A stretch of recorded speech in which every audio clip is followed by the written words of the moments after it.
So this is probably my most requested video. This full guide is going to be your secret weapon to destroying everyone in your class, getting good grades, but also having time to do the things that you actually want to do. In primary school, I didn't get very good grades. I think my brain didn't develop yet. But in secondary school, I was really cocky about getting a perfect score for my GCSEs. GCSEs is like SATs for the Americans watching. And I did it. And the funny thing is that I'm not book smart, or I think my intelligence is fine, but I'm definitely not book smart, alright? And I wasn't even a hard worker. Like my friends in my class will always stay back to like 4 p.m., 5 p.m., 6 p.m. sometimes to study after school, almost every day until the exam. And they would be in the group chat sending pictures of exam papers to the other person. They'll be asking, oh, how do I do this question? How do I do question 12? They'll be there like, guys, should I bring this girl to the arcade or should I bring her bowling? And that's honestly the sad truth. There are people that work less than you who get better grades than you. And there are even people who are dumber than you that get better grades than you. And that's because they're doing something that you're not. They know what is important and what's not important. Because we all know the 80-20 rule. 80% of the results come from just one or two things. If you want to be a YouTuber, 80% of the results come from recording and editing. Then you just upload the video. That's it. If you want to be fit, 80% of the results come from diet, exercise, and maybe recovery. That's like the only things that truly matter. So let's apply the 80-20 rule when it comes to studying. Here are the 3 things that actually matter when it comes to studying.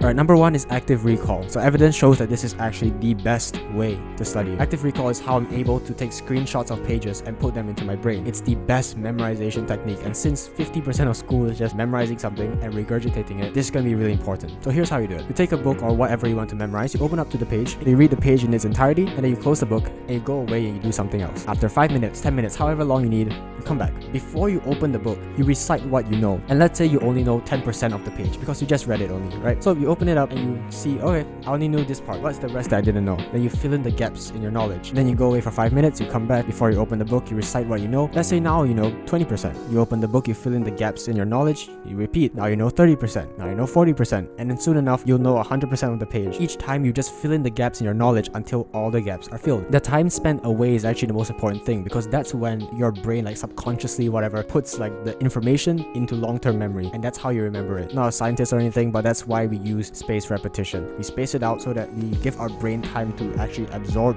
the information, and then we use active recall to actively recall what we want to remember. So that's how I did it. Some people use flashcards to facilitate this. Personally, I just opened the book and read it myself. And this is how I was able to memorize an entire history textbook. Like, I did not memorize word for word, but what I did was I memorized the main concepts on the page. So instead of memorizing everything, I just took the page, I pointed out the main things, and then during the exam, since I know like where the dots are, I can connect the dots myself. If I remember a date, a place, a person, an event, and the outcome of this event, these 5 things I can string together because I know where the dots are now. I can string them together during the exam and write out a coherent paragraph about this event. Next, practice papers. This is like super common in my country, but apparently it's not very common in other countries. Basically, we have this thing called TYS, 10-year series. It's basically the past 10 years of exam papers put into one book. So here's what you do. You go ask your seniors, the students who are 1 year, 2 years older than you, ask them for the papers, the exam papers that they took when they were your age. Get those, remove the answers, or like block them out, or put like a book on top of the answers so that you can't see it, and then just do the questions and make sure you have the answer sheet as well. If you don't have any seniors, you can go online and search for like O-level English paper, and then a bunch will come out. Make sure to not download any viruses, but like download the PDFs with the answer sheets. And this is so overpowered because school generally teaches the same things every single year. They just word it differently. So the math concepts are the same, it's just that they change the numbers, they change the scenario in which they present it. The English paper is the same, it's just that they change the passage. And so some things will change, but the concepts and skills are generally the same as long as they have the same syllabus. If you search for a paper from like 1990, then obviously the syllabus would have changed. So just make sure the syllabus is the same. School tests the same things, phrased in a different way. So basically, practice papers are the best way to simulate what's going to happen on the actual day. Mindset to have with this is just do a little bit better than last time. So you know how in the gym, when you do exercise, let's say you do 20 kilograms, right? Next week, just do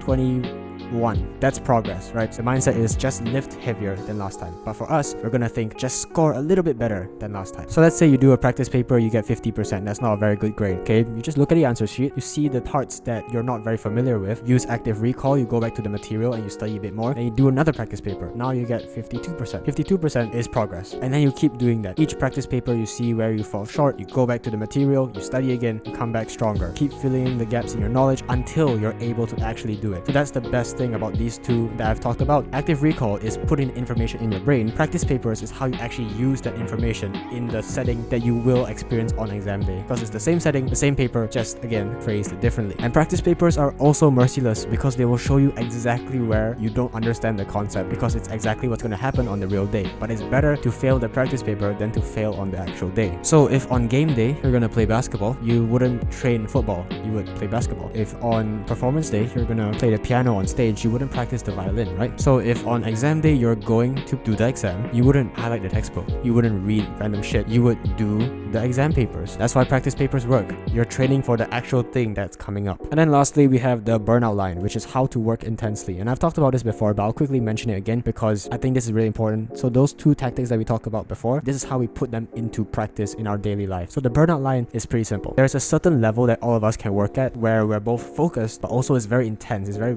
mentally demanding, right? And it's right under what I call the burnout line, which is the line where if you cross it, if you work too hard, you're gonna experience burnout and you're gonna hate your life. When you're working in this zone, it's like the questions solve themselves. It's like the essays practically writing themselves. This is a deep flow state. And let's say you can maintain this deep state for 2 hours. You could probably do 4 hours if you really push yourself, but then you would burn out. So what we want to do is just for 2 hours, be in this state, get as much work done as possible, then follow up with long periods of recovery. So basically, you're going to be at the top of the graph doing deep work, and then once you're done, you're going to go all the way to the bottom and just recover. Intense work followed by long periods of recovery. What most people do, what you do, don't bullshit yourself, sometimes I do it as well and I fucking hate it, is we stay in this yellow zone in the middle. This yellow zone is where you're doing shallow work. You're not really focused. It's like when you have your laptop open, you're watching YouTube videos, but you also have the exam paper or whatever paper on your table. You're trying to do it both at the same time. And because you're in work mode, because you're at your desk, because you have the book open, you feel tired at the end of the day because you were in work mode, but you didn't even get anything done. So instead of living halfway between work and rest, just choose one. This is super obvious when I'm like playing basketball, because when I'm playing basketball, I'm either at the side resting, like on my phone, drinking water or whatever, or I'm playing basketball. I wouldn't be like shooting and also looking at my phone at the same time. That doesn't make any sense. So choose either rest or choose to practice. Don't do both at the same time. Basically, the graph makes it really simple. Stay in green, don't be in yellow, and definitely don't be in red. So what I've written here is pretty simple.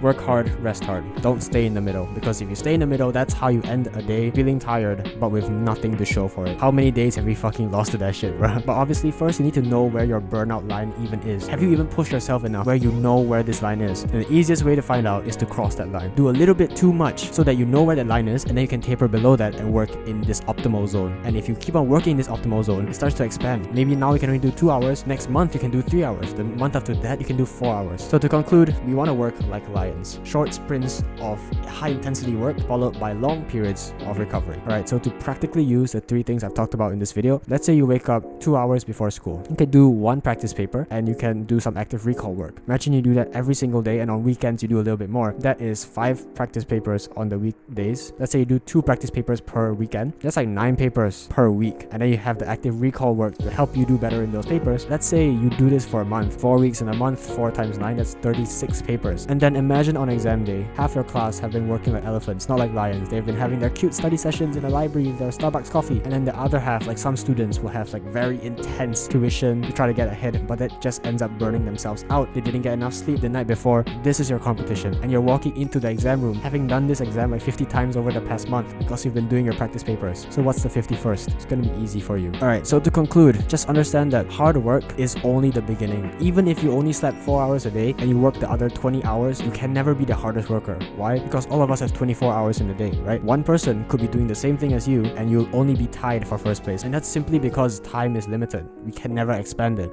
I've written this here. Good grades is simply intensity of work times time. And most people try increasing the time, which is stupid because it's capped, right? Whilst how intense you can work can be increased, just like how a strength of a muscle can be increased. So since we can increase the intensity of work, increase this and don't focus on time. Most mediocre students focus on time, not on intensity. And when you actually start doing high intensity work, you're like, damn, I can only do like 1 hour, 2 hours of this a day, but you actually get a lot more done. And that's when you realize those students that say they can study 7 hours a day, 12 hours a day are bullshitting themselves, because okay, they can sit there at their desk for 7 hours, but they cannot produce 7 hours of deep work. And that's why I made this video, how I only study 2 hours a day, because working a lot does not mean you're achieving a lot. Where did the sun go? Once you start focusing on intensity instead of time, since you're focusing on intensity, this muscle is gonna start growing. And since this muscle is growing and it's getting stronger, then you can do it for longer. That's when you can start pushing the hours, because you can endure more hours, because you start pushing the burnout line. You start doing 2 hours of deep work this month. Next month, maybe you can do 2 hours and 30 minutes. And after that, 3 hours. That's how you study. Study smart, then study hard. Don't get it backwards. Take action. The sun keeps going away and coming back. Like, watch, it's gonna go away in like 5 seconds. 5, 4, 3. I love the weather. Alright, keep a kiss. Mwah.